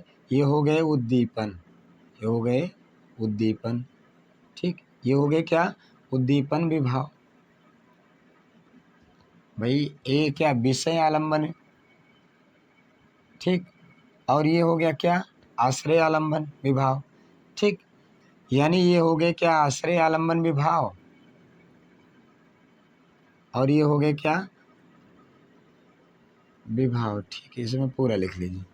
उसके बाद लक्ष्मण के जो वचन थे, मतलब जो लक्ष्मण के वचन थे, ठीक, और परशुराम का बोलना, यानी लक्ष्मण के वचन को सुन करके परशुराम जी का बोलना कि अब इसको मना करो नहीं तो इसको मार देंगे, ठीक। तो यानी क्या? परशुराम का बोलना, परशुराम का बोलना, परशुराम जी का बोलना, ये क्या हो गया? यह हो गया वाचिक अनुभाव। इसी को कहते हैं वाचिक अनुभाव, ठीक। तो ये तो हो गया क्या? क्लियर। यानी वाचिक या मानसिक अनुभाव क्लियर हो गया। अस्थायी भाव के जागृत होने पर आश्रय द्वारा बोलकर व्यक्त की गई जो चेष्टाएं होती हैं, भाव होते हैं, उसी को क्या कहा जाता है? वाचिक अनुभाव या मानसिक अनुभाव कहा जाता है। यानी जैसे परशुराम जी हैं, परशुराम यानी शिव जी के धनुष टूटने पर परशुराम हो गए आश्रय, क्रोध लेकर के आए थे, और जो क्रोध उनका था वही क्या हो गया? उनका क्या? अस्थायी भाव हो गया। और शिव जी का धनुष उनके क्रोध को उत्पन्न किया, यानी टूटने पर शिव जी का जो धनुष था वही उनके क्रोध को उत्पन्न किया। तो शिव जी के धनुष का टूटना उनका विषय हो गया। और लक्ष्मण जी, यानी क्या? शिव के धनुष को टूटने के बाद लक्ष्मण का जो व्यंग भरा, यानी क्या वचन था, वो क्या हो गया? लक्ष्मण का वचन हो गया क्या? उद्दीपन हो गया, ठीक। और उसके ये हो गया क्या? उद्दीपन हो गया। और उसके बाद लक्ष्मण के वचन को सुन करके परशुराम जी जो बोले, वह हो गया क्या? वाचिक अनुभाव, ठीक। ये तो हो गया क्या? वाचिक या मानसिक अनुभव। अगले पेज में हम देखते हैं, ठीक, अगले पेज में इसी का दूसरा भेद देख लेते हैं। यानी पेज नंबर हम ये पेज नंबर 9 था, यानी पेज नंबर 9 था। पेज नंबर 10 में हम देखेंगे, ठीक है, पेज नंबर 10 में देखेंगे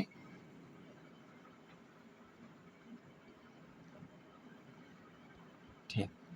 और यदि आपको पढ़ाया समझ में आ रहा है तो आप शेयर भी कीजिए और कमेंट भी कीजिए, लाइक भी कीजिए, ठीक है। उसके बाद अब पेज नंबर 10, पेज नंबर 10 पर हम देखेंगे कायिक अनुभाव। पेज नंबर 10, पेज नंबर 10 पर देखेंगे कायिक अनुभाव, कायिक अनुभाव, ठीक। कायिक अनुभाव देख रहे हैं पेज नंबर 10 पर। इसकी परिभाषा देख लीजिए, या कायिक अनुभाव कहते किसे हैं, इसकी परिभाषा भी क्लियर हो जाए, ठीक। कायिक अनुभाव, कायिक अनुभाव क्या है? अस्थायी भाव के जागृत होने पर आश्रय द्वारा अंग संचालन के माध्यम से व्यक्त की गई चेष्टाएं, ठीक।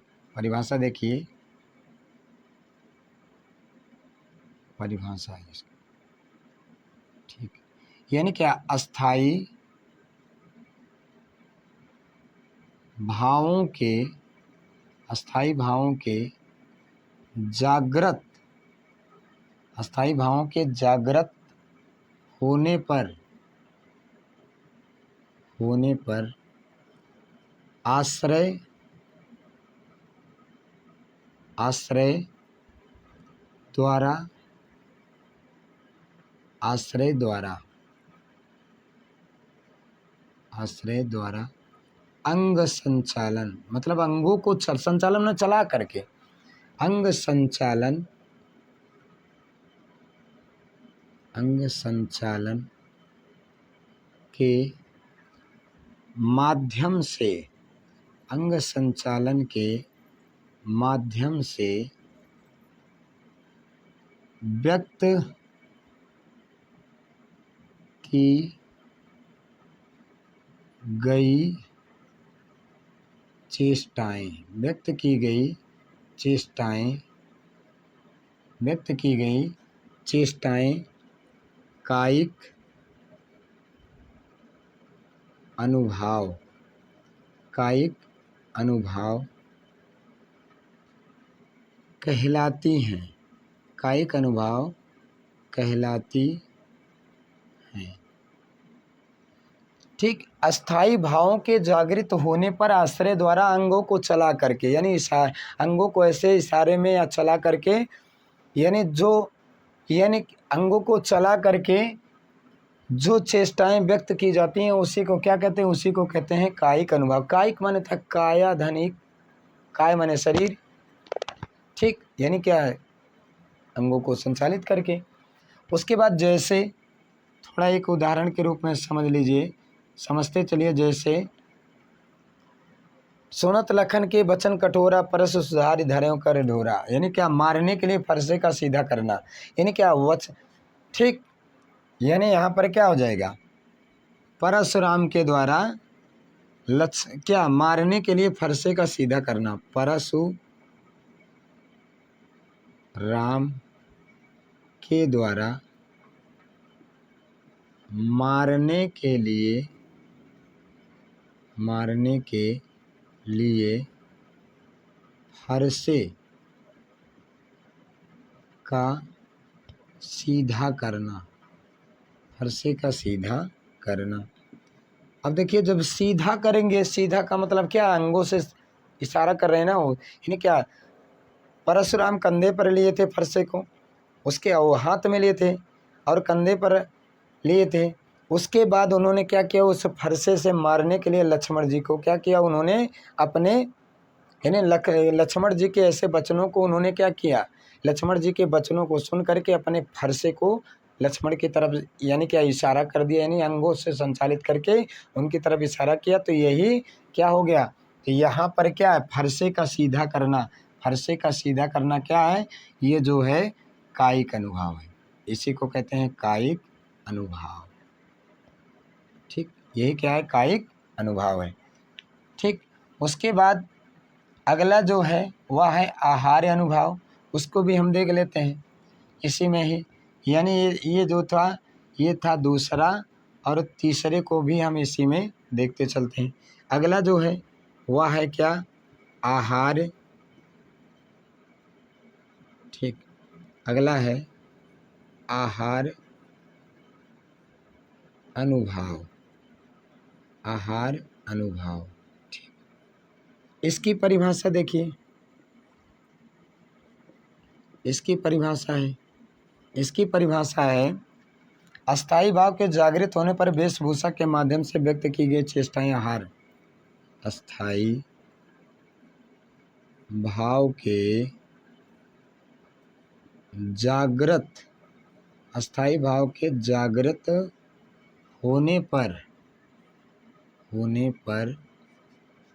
वेशभूषा, वेशभूषा के माध्यम से, वेशभूषा के माध्यम से व्यक्त,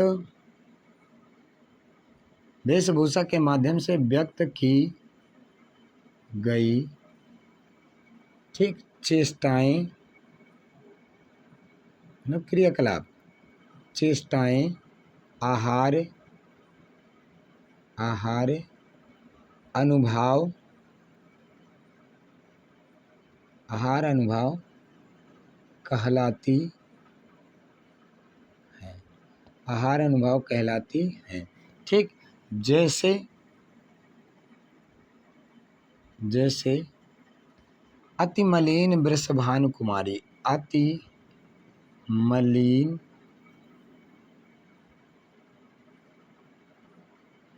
वृषभानु कुमारी। ठीक, अब यहाँ पर मलिन है ना, वेशभूषा का वर्णन किया गया। अति माने अत्यंत, मलिन माने होता है क्या है, धूमिल, गंदे। वृष मानता वृष जी की, भानु माने पुत्री, यानी वृष भानु की पुत्री कौन, राधिका जी। यानी भगवान के प्रवास पर चले जाने पर राधिका जी भगवान के याद में इतनी दुखी हैं कि उनकी साड़ी क्या है, गंदी हो गई, और वह इस बात का प्रमाण देने के लिए भगवान को, यानी अपनी साड़ी, उसी गंदी साड़ी को क्या है, धारण किया है, और उसको उतार नहीं रही हैं या उसको धुलवा नहीं रही हैं, कि यानी भगवान जब वापस लौट के आए कि उनको आभास हो कि आपके प्रेम में राधिका जी वह उसी में दुखी, यानी क्या, उसी, यानी क्या है, गंदे कपड़े को धारण किए हुए वह उसी दुख में अभी भी दुखी हैं। तो यहाँ पर क्या है, मलिन सब क्या है, मलिन हो गया क्या, यानी ये मलिन जो है ये आहार अनुभाव है, मलिन अनुभाव। ठीक, क्लियर। अगले पेज देखिए, इसको हम एक बार रिपीट कर लेते हैं। कायिक अनुभाव है अस्थाई भाव के जागृत होने पर आश्रय द्वारा अंग संचालन के माध्यम से व्यक्त की गई चेष्टाएं कायिक अनुभाव कहलाती हैं। जैसे परशुराम के द्वारा, यानी क्या, लक्ष्मण को मारने के लिए फरसे को सीधा करना। ठीक, आहार अनुभाव परिभाषा इसके क्या, अस्थाई भाव के जागृत होने पर वेशभूषा के माध्यम से, वेशभूषा के माध्यम से व्यक्त की गई जो चेष्टाएं हैं वो उसे क्या कहते हैं, अनुभाव कहते हैं। इसका उदाहरण अति मलिन वृषभानु कुमारी, भगवान की याद में राधिका जी यानी वृषभान की पुत्री राधिका जी इतनी क्या है, इतनी दुखी हो गई हैं कि वह अपने शरीर से अपनी गंदी साड़ी को उतार नहीं रही। ठीक, अगले पेज में हम पेज नंबर 11 में देखेंगे, यानी क्या, अनुभाव का अंतिम जो भेद है उसको हम पेज नंबर 11 पर देखते हैं। ठीक, पेज नंबर 11 पर हम देखेंगे अंतिम जो है सात्विक अनुभाव। ठीक, सात्विक अनुभाव को हम देखेंगे, जो सत्य है, निश्चित है, ठीक, उनको हम देखेंगे, और उनको होना अति आवश्यक है। जो सत्य हैं, क्लियर है कि उनको क्या यानी अस्थाई भाव के जागृत होने पर ऐसा निश्चित होता है, उसी को कहते हैं सात्विक अनुभाव, मतलब जो सत्य है, सात्विक है। ठीक, अब हम देखेंगे क्या, सात्विक अनुभाव, सात्विक अनुभाव अंतिम है, यानी ये जो है चौथा है, अनुभाव के क्रम में चौथा है। इसकी परिभाषा देखिए, इसकी परिभाषा है ठीक, इसकी परिभाषा ऐसी चेष्टाएं, ऐसी चेष्टाएं, ऐसी चेष्टाएं, ठीक, ऐसी चेष्टाएं जिन पर कोई नियंत्रण नहीं, ठीक, उसका कोई नियंत्रण नहीं हो। यानी क्या, ऐसी चेष्टाएं जिन पर कोई नियंत्रण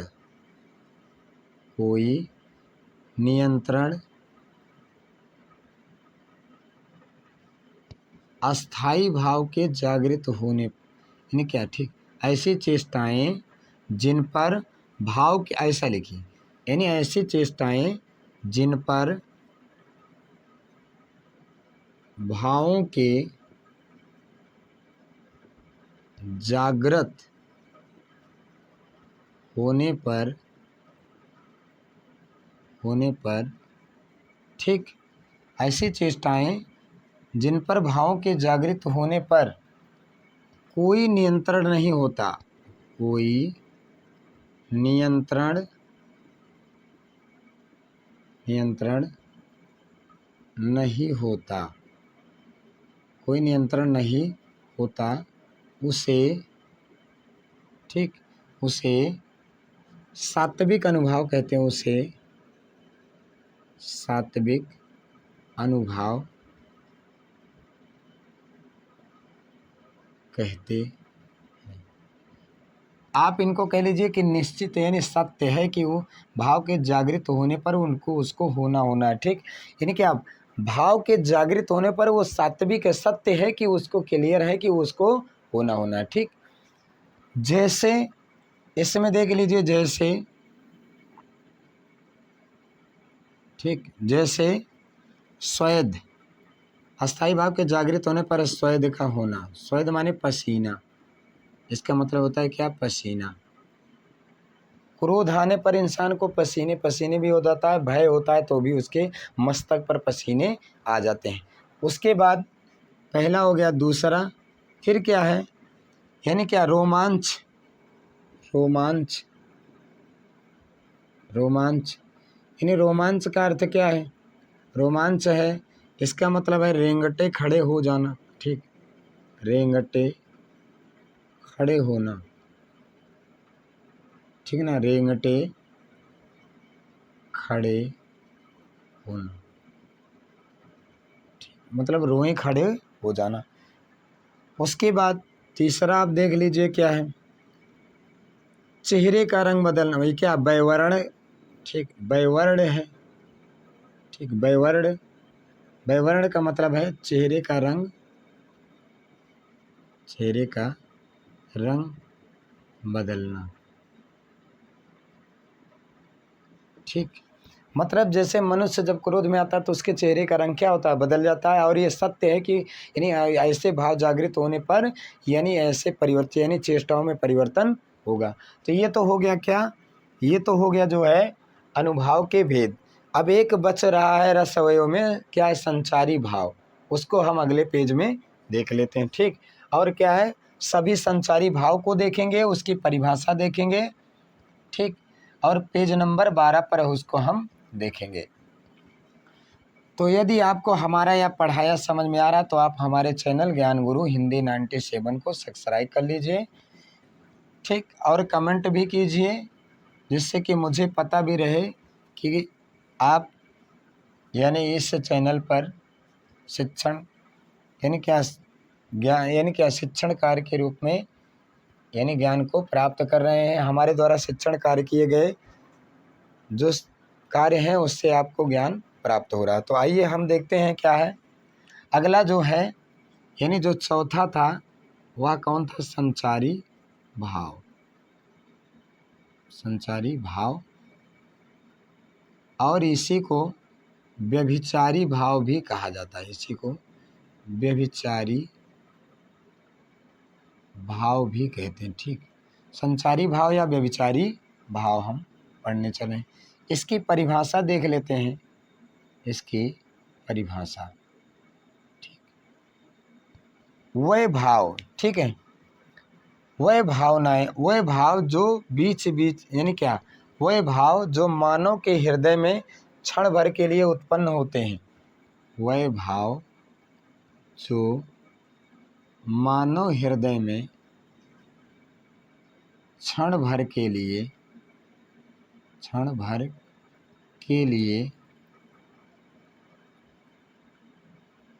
मानव हृदय में क्षण भर के लिए जागृत होते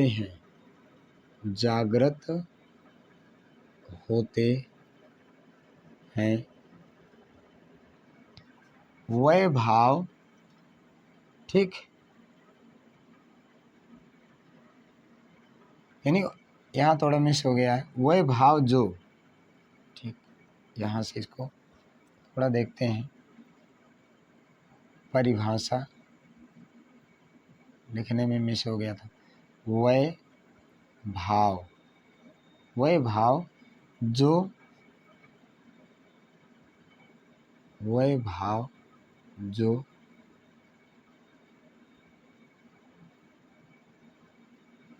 जो मानव, पुनः मिटा देते हैं, इसको क्लियर हो जाए, ठीक है, क्योंकि मिस हो रहा है, इसको हम क्लियर ही कर लेते हैं। वाक्य शब्द छूट गए थे तो लिखिए परिभाषा, ठीक है। वह भाव जो मानव हृदय में क्षण भर के लिए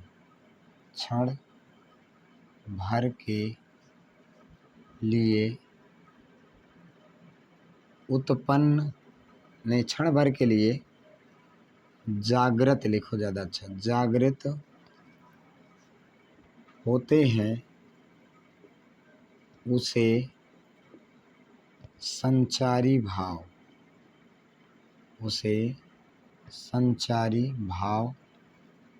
कहते हैं। वह भाव जो मानव के हृदय में क्षण भर के लिए, क्षणिक होते हैं, क्षण भर में उत्पन्न हुए और समाप्त हो गए, उसी को क्या कहते हैं? संचारी भाव कहते हैं।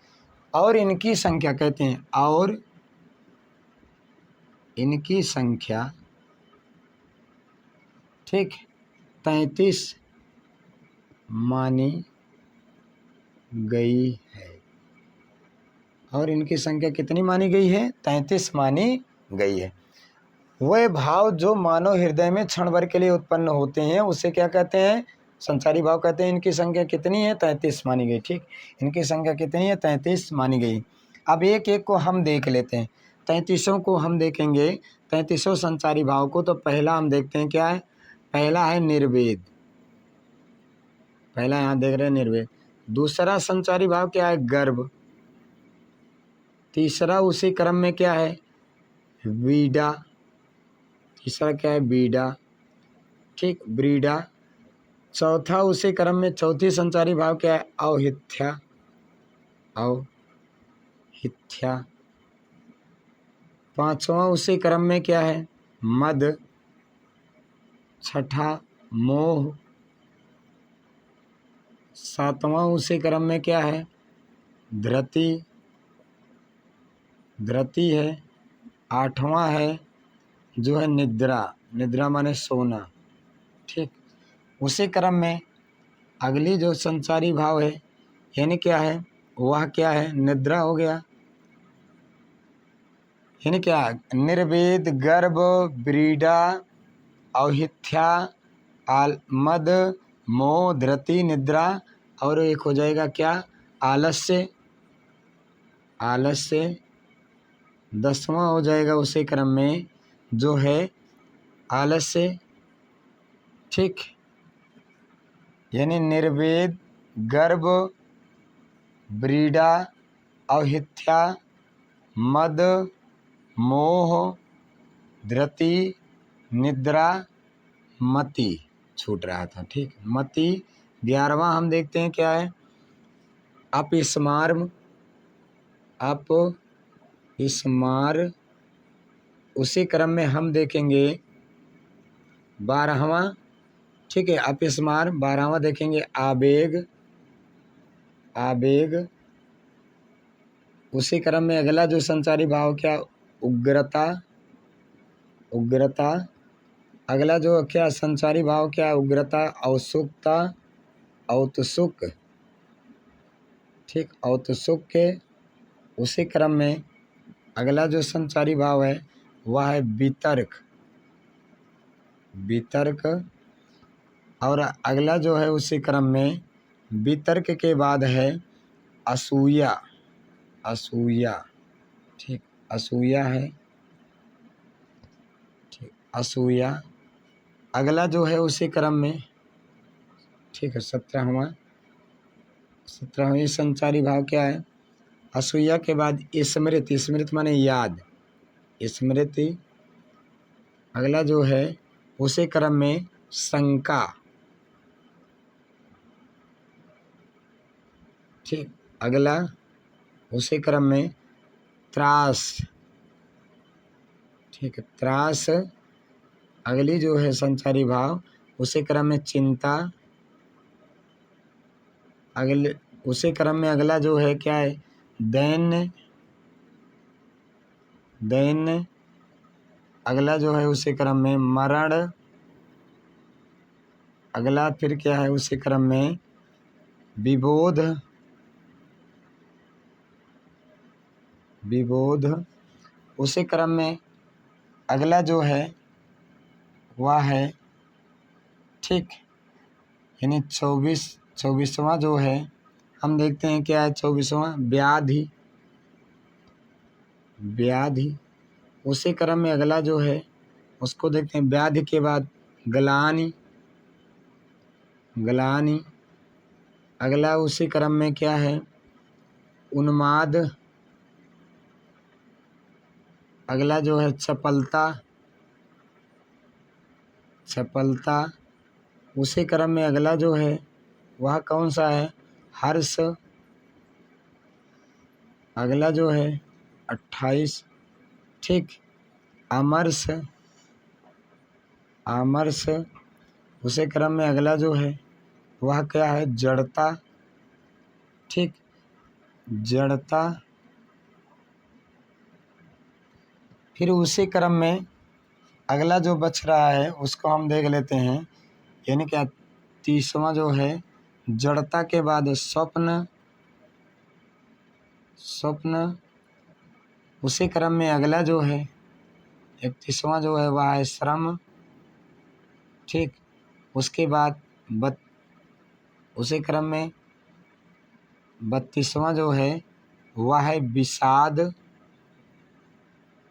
और 33वां उसी क्रम में है, एक बार इसको क्लियर करते हैं क्योंकि बीच में एक छूट रहा है, निर्वेद, गर्भ, ब्रीडा, ठीक, औहिथ्या, मद, ठीक, उसके बाद मोह, मति, धृति, निद्रा, आलस्य, मति, उसके बाद अपस्मार्म, आवेग, उग्रता, औत्सुक, वितर्क, असूया, स्मृति, शंका, त्रास, चिंता, दैन्य, मरण, विबोध, व्याधि, ग्लानि, ठीक, व्याधि, ग्लानि, उन्माद, चपलता, हर्ष, अमर्ष, जड़ता, स्वप्न, श्रम, विषाद। एक बार नंबर को चेक करते हैं, कहीं नंबरिंग तो 1 2 3 4 5 6 7 8 9 10 11 12 13 14 15 16 17 18 19 20 21 22 23 24 25 26 यहाँ से थोड़ा मिस हुआ है नंबरिंग करने में, ये हो जाएगा 27, ये हो जाएगा 28, और ये हो जाएगा 29, और ये हो जाएगा 30, और यहाँ पर हो जाएगा 31, यहाँ हो जाएगा 32, यहाँ पर हो जाएगा 33, ठीक, क्लियर, सब लिख दिए गए थे, ठीक। तो यहाँ तो क्या है, संचारी भाव क्लियर हुआ। ठीक, यहाँ पर संचारी भाव क्लियर हो गया। एक बार इसको हम रिपीट कर लेते हैं। और ये पेज नंबर क्या था, ये पेज नंबर 12 था। ठीक, पेज नंबर 12 पर हम देख रहे हैं क्या, संचारी भाव। अब संचारी भाव की परिभाषा देखते हैं। वह भाव जो मानव हृदय में, ठीक है, वह भाव जो मानव हृदय में क्षण भर के लिए जागृत होते हैं उसे संचारी भाव कहते हैं। वह भाव जो मानव हृदय में क्षणिक होते हैं, क्षण भर के लिए जागृत होते हैं, उसे क्या कहते हैं, संचारी भाव कहते हैं। और इनकी संख्या कितनी है, इनकी संख्या जो है 33 है। पहला निर्वेद, गर्भ, व्रीड़ा, अवहिथ्या, मद, मोह, धृति, निद्रा, आलस्य, मति, अपस्मार्भ, आवेग, उग्रता, औत्सुक्य, वितर्क, असूया, स्मृति, शंका, त्रास, चिंता, दैन्य, मरण, विबोध, व्याधि, ग्लानि, उन्माद, चपलता, हर्ष, अमर्ष, जड़ता, स्वप्न, श्रम, विषाद। ठीक, तो यहाँ तो ये क्या हो गया, रस की परिभाषा, रस के अवयव और अवयव के भेद यहाँ पर कंप्लीट हुआ। अगले पेज में हम देखते हैं कि कुल कितने रस होते हैं। ठीक, इसको हम अगले पेज में देख लेते हैं कि कुल कितने रस होते हैं। ठीक, इसको हम अगले पेज में देख लेते हैं। और फिर इसके बाद अगली क्लास में हम उन रसों की यानी क्या परिभाषा, उदाहरण और उनसे संबंधित जो स्पष्टीकरण है या आश्रय, आलंबन, उद्दीपन या रस के अवयव हम देखेंगे, यानी एक एक के हम देखेंगे। ठीक ठीक, यानी हिंदी के प्रमुख रस, देखिए हिंदी के प्रमुख रस, ठीक, या प्रमुख कह लीजिए या रस कह लीजिए। ठीक, अब देखिए हिंदी के प्रमुख रस कौन कौन से हैं, जिसमें पहला, ठीक, हिंदी के प्रमुख रस में जिसमें पहला क्या है, श्रृंगार रस, श्रृंगार रस।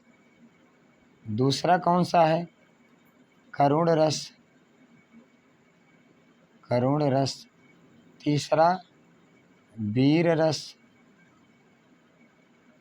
चौथा उसी क्रम में हास्य रस, हास्य रस। पांचवा शांत रस। छठा भयानक रस, भयानक रस। सातवां कौन सा है, विभत्स रस। ठीक, यानी सातवां कौन सा है, विभत्स रस। उसी क्रम में आठवां अद्भुत रस, रस। उसी क्रम में अगला नौवां, यानी क्या है, अद्भुत के बाद कौन सा है, क्या है, नौवां जो हो जाएगा वह हो जाएगा रौद्र रस, रौद्र रस। ठीक, 10वां उसी क्रम में जो हो जाएगा वह हो जाएगा, ठीक, यानी श्रृंगार रस, करुण रस, वीर रस, हास्य रस, शांत रस, भयानक, विभत्स, अद्भुत। ठीक, उसके बाद अगला जो हो जाएगा रौद्र रस हो गया, जिसका स्थायी भाव क्रोध है। ठीक, फिर इसमें छूट क्या रहा है, श्रृंगार रस हो गया, करुण हो गया, वीर हो गया, हास्य हो गया, शांत हो गया, भयानक हो गया, विभत्स हो गया, अद्भुत। ठीक, उसी क्रम में 10वां रस हो जाएगा क्या, वात्सल्य रस, वात्सल, ठीक, वात्सल्यता रस, वात्सल्य रस। और 11वां हो जाएगा भक्ति रस, भक्ति रस, यानी हिंदी में कुल यही रस होते हैं। अब इनकी जैसे इनका स्थायी भाव भी अगर देखना चाहें तो देख सकते हैं, हम इसी में देख लेते हैं, क्लियर कर लेते हैं, एक एक का स्थायी भाव भी क्लियर कर हो जाए। ठीक, जैसे इसका स्थायी भाव रति, करुण का स्थायी भाव शोक, इसके पहले वाली क्लास में देखा वीर का उत्साह, हास्य का हास, शांत का निर्वेद, भयानक का भय, विभत्स का जुगुप्सा,